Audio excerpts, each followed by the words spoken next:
নিজের জন্মভূমি দেশ ব্রাজিলের হয়ে বিশ্বকাপ জয় করেছিলেন বাবা মাজিনহো। তার পথ অনুসরণ করেছেন তার দুই সন্তান। দুজনেই হয়েছেন পেশাদার ফুটবলার, তবে দুজনেই সফল হয়নি। ফুটবল মাঠে যেমন তারা খেলেছেন দুই ভিন্ন পজিশনে, তাদের ক্যারিয়ার যেমন হয়ে গেছে দুই রকম, তেমনি ব্রাজিলের বাবার সন্তান হলেও খেলেছেন দুই ভিন্ন দেশের হয়ে।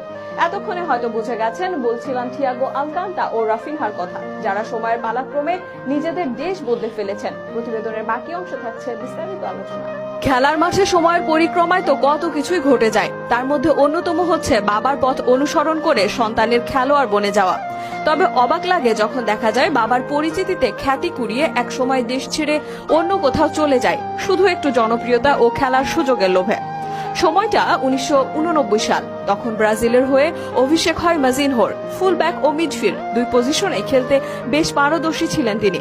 মূলত অতিরিক্ত প্রতিযোগিতা তাকে বাধ্য করে অলরাউন্ডার হতে, যদিও সেটাই লাভবান ছিলেন তিনি নিজেই, যা তাকে জায়গা করে দেয় কোপা আমেরিকা দলে। সে বছরই ব্রাজিলকে সাহায্য করেন কোপা আমেরিকা শিরোপা জয়ের জন্য। আলোচনায় আসেন তখন থেকে। 1994 সালে বিশ্বকাপ দলে ছিলেন ব্রাজিলের সঙ্গে।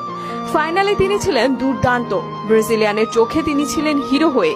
হয়তো সেই সুযোগটা আরো বেড়ে যেত যদি তার পরবর্তী প্রজন্ম এগিয়ে যেত বাবার পথে। তার দুই সন্তান থিয়াগো আলকান্তারা ও রাফিনহা দুজনেই যে হয়েছেন প্রফেশনাল ফুটবলার। দুই ভাইয়ের মধ্যে বয়সের পার্থক্য মাত্র 1 বছরের। স্বপ্ন পূরণের লক্ষ্যে দুজনই একসময় খেলেছেন বার্সার যুব দলে। তাদের হাতে খড়ির বড় অংশ ছিল বিখ্যাত লা মাসিয়া। সেখান থেকে একসময় তারা পেশাদার ফুটবলের সুযোগ পান বার্সার হয়েই খেলার জন্য। তবে বয়সভিত্তিক দলেও খেলেছেন দেশের হয়ে। প্রথমে দুজনই স্পেনে বড় হওয়ার সুবাদে স্পেনের হয়েই খেলার সিদ্ধান্ত নেন।